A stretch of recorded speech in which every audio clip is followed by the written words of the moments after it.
The easiest person to read in a room is rarely the weakest one. It is usually the person who reacts before they understand what is happening. A compliment can make someone rush to return the warmth. A challenge may trigger an explanation nobody asked for, while an uncomfortable pause can push a person into talking, simply because silence feels dangerous. Even being underestimated can create the urge to prove something immediately. Those reactions reveal more than most people realize. They expose what matters to you, where you become uncertain, whose approval carries weight, and sometimes what you are preparing to do next. Here is the uncomfortable possibility. Another person may not need to understand your entire personality. They may only need to discover one reliable reaction. Once they know which situations make you over-explain, seek reassurance, or break an uncomfortable silence, that pattern can begin shaping how they approach you. That does not prove anyone is deliberately studying you. Often, people simply respond to what they notice, but predictable reactions still create predictable openings. That is why power is not always loud. The person with the advantage may simply be harder to hurry, harder to provoke, and harder to read before they have understood everyone else. That is one reason Machiavelli still gets attention centuries later.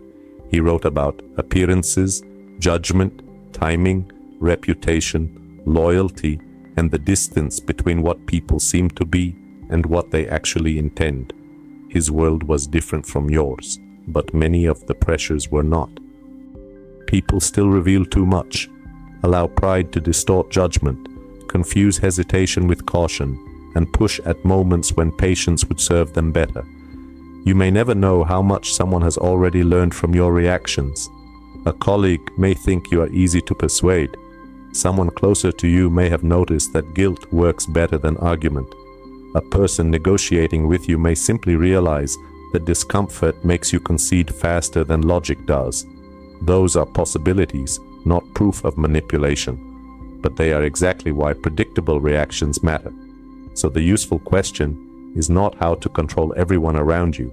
It is how to stop becoming predictable to anyone who knows which pressure will make you react.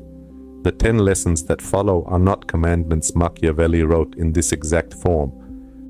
They are modern strategic principles built around themes that run throughout his work: judgment, perception, restraint, timing, and the gap between appearance and reality. The first begins before anyone else has made a move. Number 1. Move once the decision is clear. Most opportunities do not disappear because you lack the ability to take them.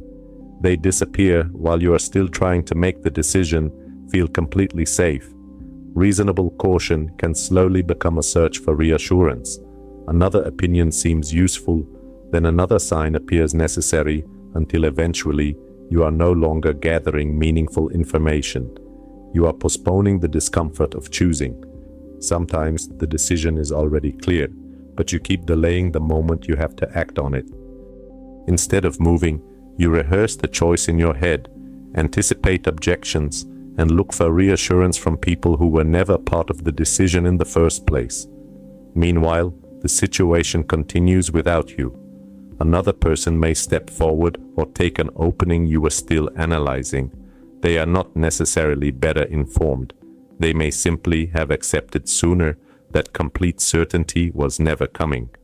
There is another risk in hesitation. The longer you discuss an unfinished decision, the easier it becomes for other people to recognize what you want before you have decided how to pursue it. They may do nothing with that information, but they may also realize that the opportunity matters more to you than it does to them. That can change the balance. In a negotiation, hesitation may suggest that you need reassurance. In a competitive environment, repeatedly talking about what you are considering can signal where your attention is moving. No one has to read your mind. You may be announcing the direction yourself. Moving early does not mean acting blindly. The point is to shorten the distance between decision and action once the important facts are already clear. Before that threshold, caution protects you. After it, delay begins to cost you. When you catch yourself waiting, identify the information you still need. if the answer could genuinely change the decision, waiting makes sense. If all you are hoping for is greater confidence or a perfect moment, information may no longer be the real issue. You may simply be waiting for discomfort to disappear. Fear rarely introduces itself by saying, "I am afraid." It can sound much more respectable than that, telling you to slow down, seek more reassurance, or keep checking a decision that may already be clear. Sometimes that advice is wise. At other times, fear is borrowing the language of intelligence.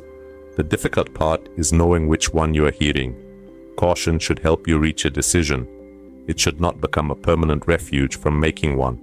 Once the answer is clear enough, move and let the result exist before you feel compelled to explain it. Moving quietly creates another advantage. If you do not announce every step in advance, people may not realize how much you are capable of until there is already something concrete to see. Number 2, let people underestimate you. Being underestimated can feel insulting because it creates an immediate urge to correct the picture. If someone assumes you have less experience, influence, or ability than you actually do, the natural response is to prove them wrong.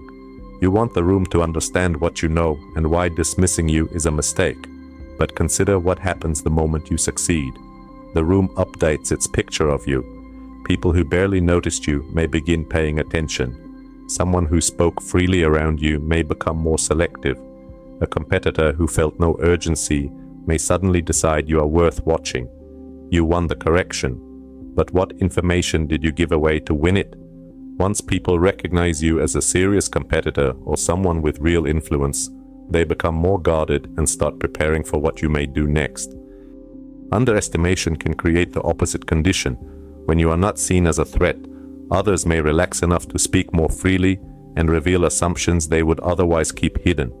More importantly, you gain room to improve without turning every step into a public event. Someone who dismisses you may even reveal more about themselves than about you. People can become careless around someone they do not consider important, speaking too openly, or revealing information they would have guarded around a person they viewed as influential. Their judgment may be wrong, and wrong judgments can be informative. There is no need to pretend to be incompetent or damage your reputation deliberately. The advantage comes from refusing to correct harmless assumptions, simply because your ego dislikes them. Not every ability has to be announced before it becomes relevant, and unfinished progress does not need an audience. A fragile plan is often better protected until there is something concrete to show. Many people reveal their goals so early that everyone around them gets a chance to judge, influence, copy, or interfere before the work is ready.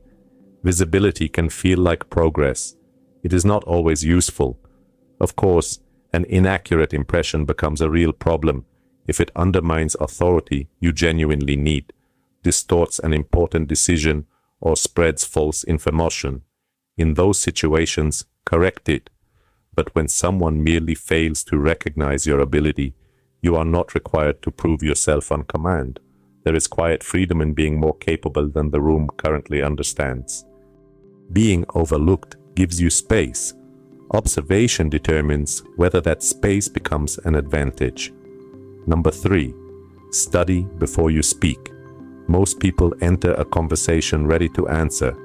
A more useful approach is to spend a little longer understanding what kind of conversation is actually taking place.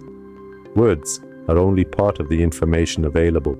A person may answer easily until one detail appears, become vague when responsibility comes up, or use humor exactly when the subject begins to feel uncomfortable. Another might offer far more explanation than the question required. A pause, change of tone, or short answer does not prove guilt, concealment, or hidden intent on its own. Patterns matter more than isolated signals. The point is not to invent a hidden story behind every gesture. It is to avoid committing yourself before you understand what the other person may actually be trying to accomplish. A conversation about a problem can really be about reputation. A request for advice may actually be a request for reassurance. An argument that sounds factual can become a struggle over status without anyone saying so directly. The stated issue may not be the real source of tension. A minor disagreement can sometimes conceal concerns about control, approval, respect, or boundaries. You do not know which explanation fits yet. That uncertainty is exactly why reacting too quickly is dangerous. Speaking before you understand the purpose of the exchange can leave you defending the wrong issue, volunteering information nobody requested, or exposing exactly what the other person wanted to learn. A few well-placed questions can slow that process down. Find out what changed, what result the person wants, or where the problem is actually breaking down. Then listen to the answer instead of preparing your next speech while they are still talking. People who react immediately to every statement become easier to steer because their responses become predictable. Observation creates a small gap between what reaches you and what you decide to do with it. Inside that gap, you still have options. Sometimes, the most revealing part of a conversation is not the answer you receive. It is the subject the other person repeatedly avoids. Avoidance alone proves nothing, but repeated avoidance can tell you where further attention may be useful. Before answering anything important, collect enough context to know which conversation you're actually having. Then respond to that situation, not the one you assumed existed when you walked in. Once you understand what another person actually wants, the next challenge is influencing the direction without making them feel pushed into your conclusion. Number 4. Introduce the idea without forcing ownership of it. Direct persuasion often creates resistance because people can feel the pressure. The harder you defend your position, the easier it becomes for the other person to experience the conversation as something they have to resist. Eventually, the original issue matters less than whether accepting your point feels like losing. Even a good idea can become harder to accept when agreement begins to resemble surrender. Insisting on ownership can create the same problem. You introduce an idea, immediately defend it as yours, and then spend the rest of the conversation trying to make everyone acknowledge where it came from. Credit begins competing with the outcome. Sometimes that is unnecessary. An idea can be introduced lightly enough that people have room to examine it before deciding whether they support you. A question, possibility, or observation may be enough to move attention towards something worth considering. Then you give it space. Once people begin contributing to an idea, they may stop experiencing it as something being imposed on them. Their own reasoning becomes attached to the outcome. That can matter more than the original suggestion. It also raises an uncomfortable defensive question. How many conclusions in your own life felt completely self-generated because you never examined who framed the conversation first? The conclusion may genuinely have been yours, but it can still be worth asking who selected the choices you were invited to consider. People tend to defend conclusions more strongly when they understand how they reached them. That is different from secretly engineering a conversation so they falsely believe an idea was entirely theirs. The useful mechanism is participation, not deception. If a colleague keeps using a process that creates the same problem, opening with, "Your method is wrong," immediately creates resistance. Asking where the process keeps failing can move attention back to the issue itself.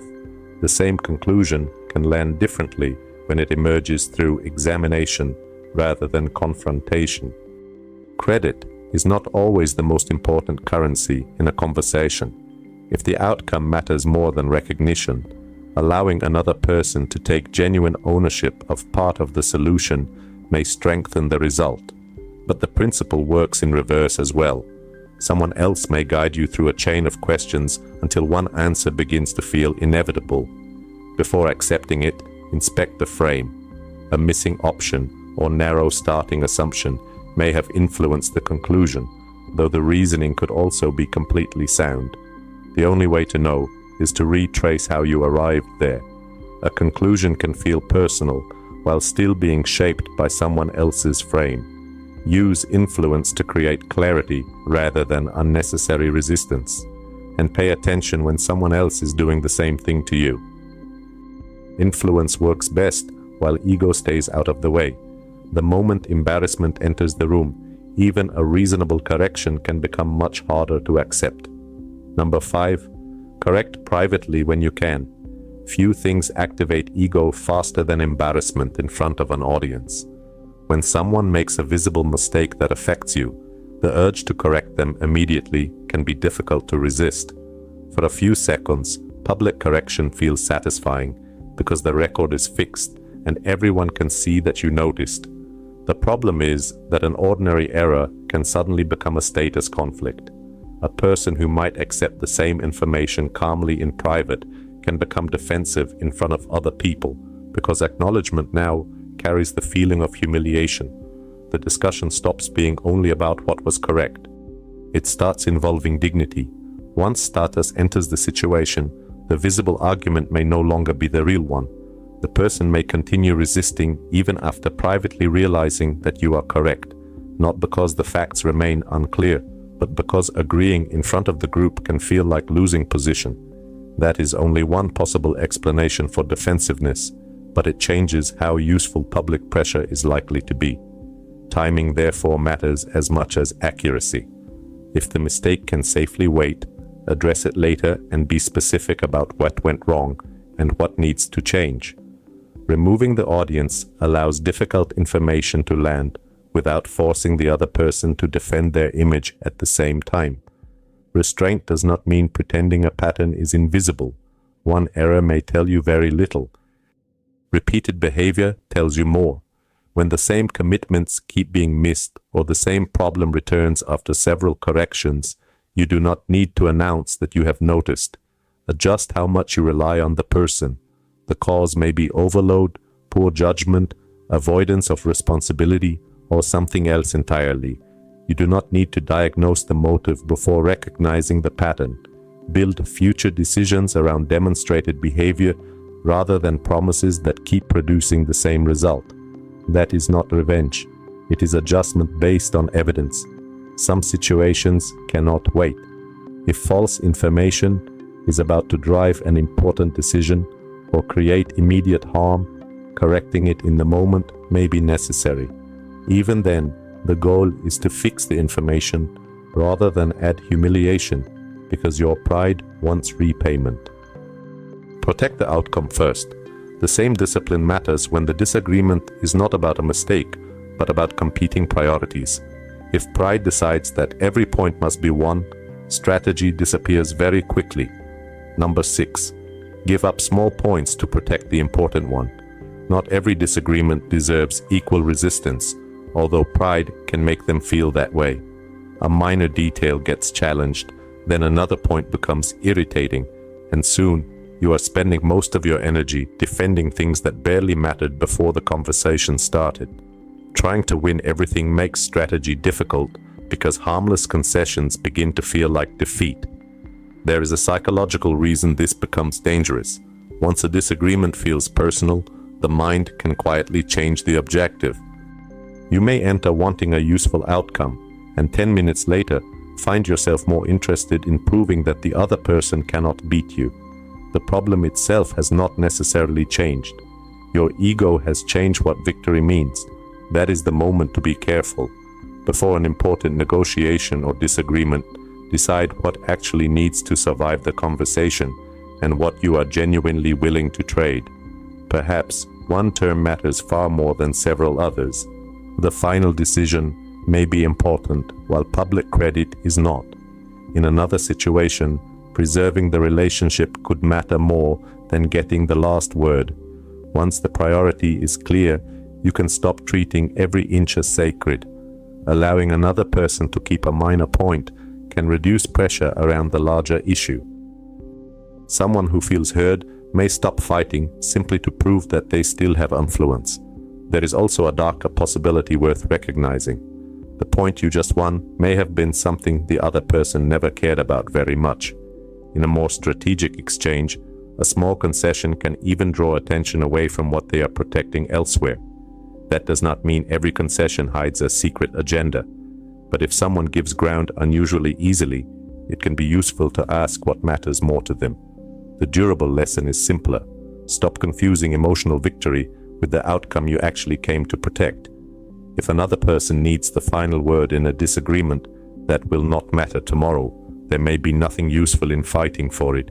A minor preference can be surrendered when it weakens nothing important. Acknowledgement can be given freely when the other person's point is genuinely correct. Leaving the conversation satisfied does not mean they defeated you, and feeling victorious does not guarantee that you protected what mattered. Pride becomes expensive when it convinces you to spend valuable leverage on things you never truly cared about. Choosing the right battle depends on understanding the situation before you commit yourself to it. Number 7. Read the situation before you enter it. A good argument can fail because of timing. An otherwise useful proposal may meet resistance simply because the people hearing it were already dealing with something you did not understand. A conversation can go wrong before your first sentence if the plan in your head belongs to a different situation from the one in front of you. Reading the room is not a decorative social skill. It is information gathering. Notice who appears to be shaping the conversation, whether the atmosphere has become defensive, and whether the decision is genuinely open or already moving in one direction. A person with little to say may hold more influence than the loudest speaker. The visible interaction may not tell the entire story either. Public disagreement can coexist with a shared objective, and a discussion presented as open may already be moving toward a preferred outcome. None of those possibilities should be assumed, but entering as though the visible conversation is the entire conversation can make you miss what is actually determining the result. The goal is not to decode every gesture. You only need enough information to avoid acting on a false assumption. This also clarifies the first lesson. Moving once a decision is clear does not mean rushing into situations before you understand them. Speed and impulsiveness are different things. Suppose you plan to raise an important issue, but the person has just left another tense conversation and several demands are competing for their attention. The same proposal that might have worked an hour later can now sound like one more burden. Waiting in that situation is not fear, it is timing, and there is a subtler possibility. The wrong moment can make a good idea look like a bad one. People sometimes remember rejection as proof that the proposal itself failed, when timing may have damaged the reception before the substance received a fair hearing. You may never know which factor mattered more. That uncertainty is another reason context matters. When the facts are clear and more delay adds nothing, waiting becomes avoidance again. The distinction is simple. Do not act before you understand enough. Do not keep waiting once additional information is unlikely to change what you do. Timing is not simply moving fast. It is moving when the situation can actually support the move.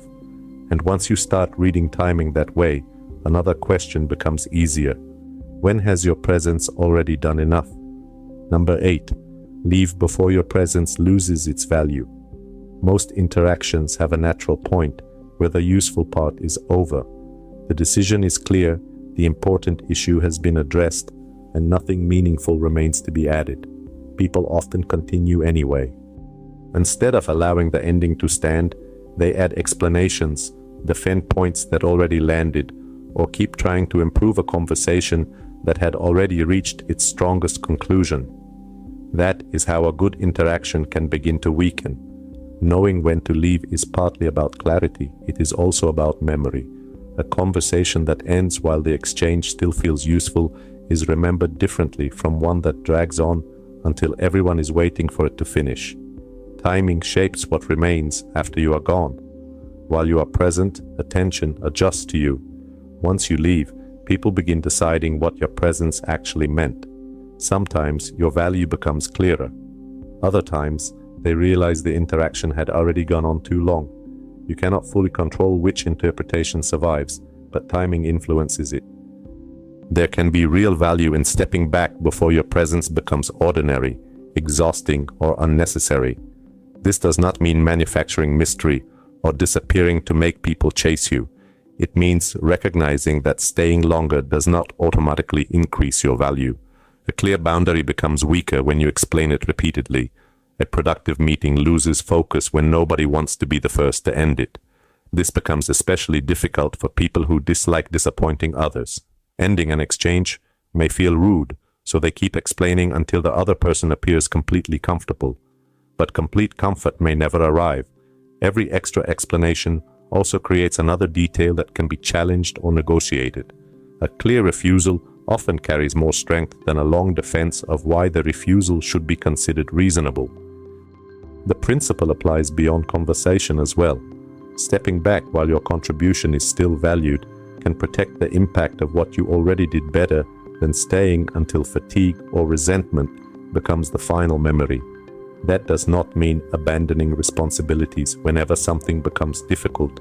The question is whether your presence still serves the situation. If it does, stay.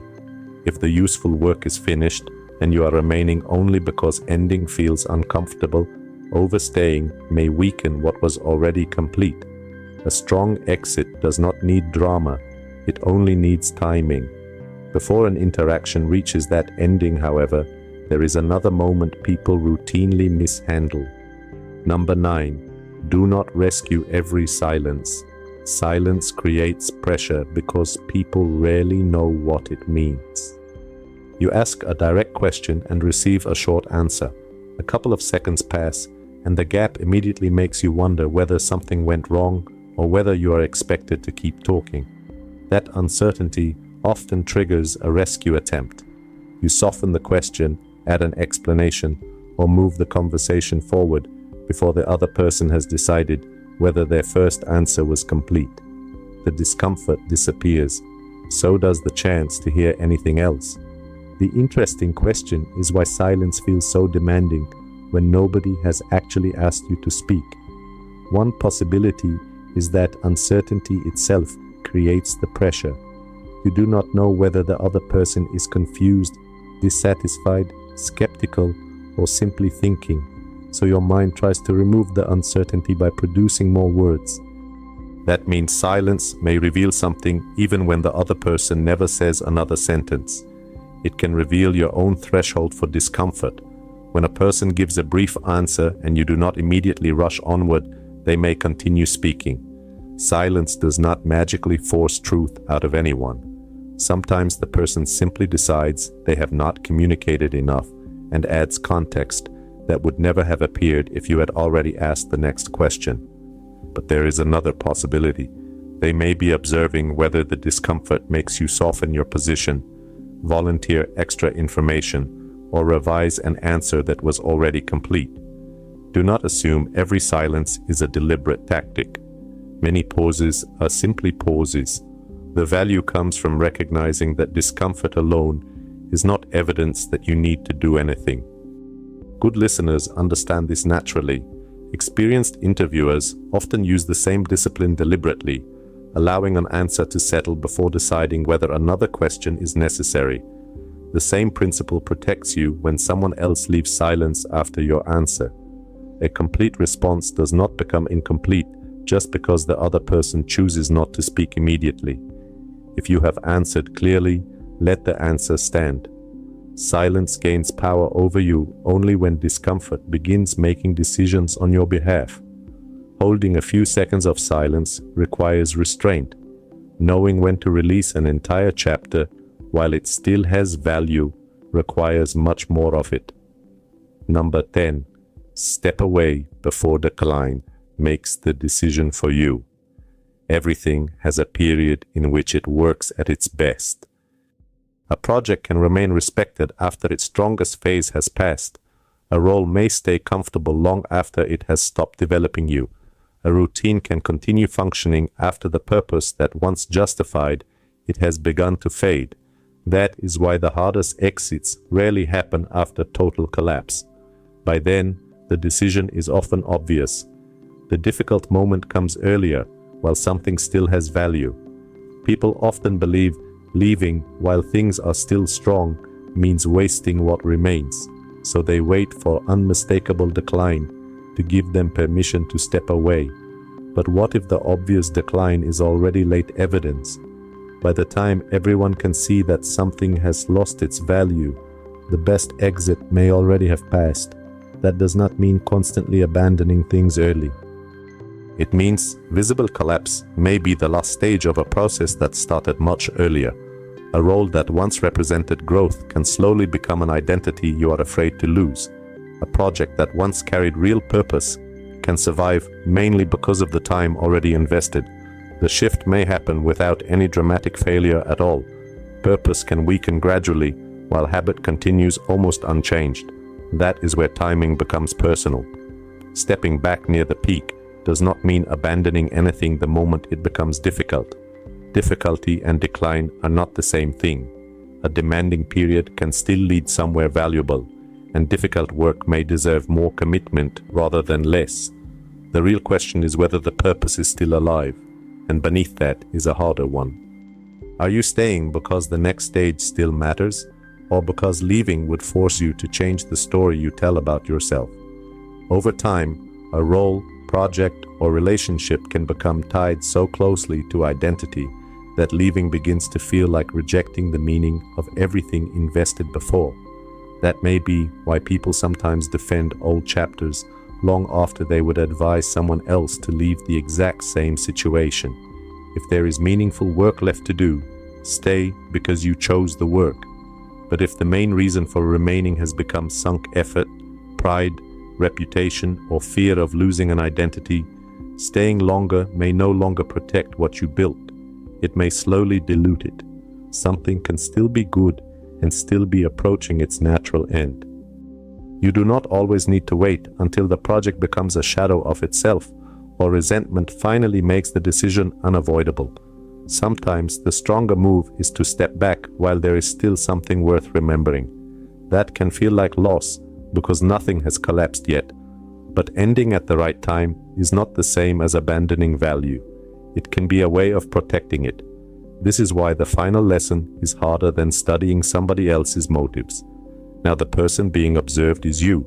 It is possible to become skilled at recognizing pressure, status games, reassurance seeking, and attempts to influence a room while remaining blind to the same forces inside your own decisions. And perhaps that is the most uncomfortable possibility in this entire subject. The person who understands how others influence them may still remain unaware of the methods they use on themselves. Pride, fear, or attachment can make an old decision feel more reasonable than it actually is.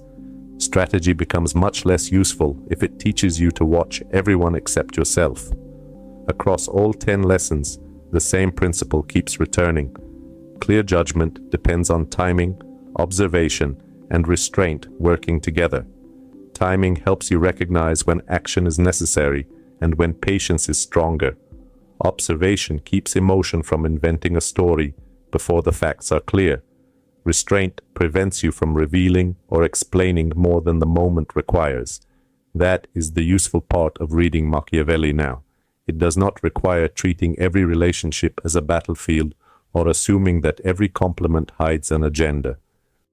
Paranoia actually makes observation worse. Once you expect manipulation everywhere, you stop studying what is happening and begin seeing only the story you expected to find. But assuming nobody notices your vulnerabilities is not safer either. Someone may recognize your patterns without malicious intent. Another person may use them consciously. Most of the time, you may never know which one happened. That uncertainty is precisely why the safest place to begin is with your own reaction. The advantage is clarity before reaction.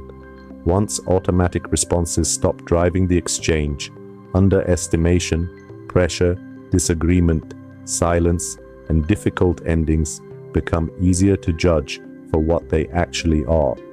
The goal is not to become impossible to understand.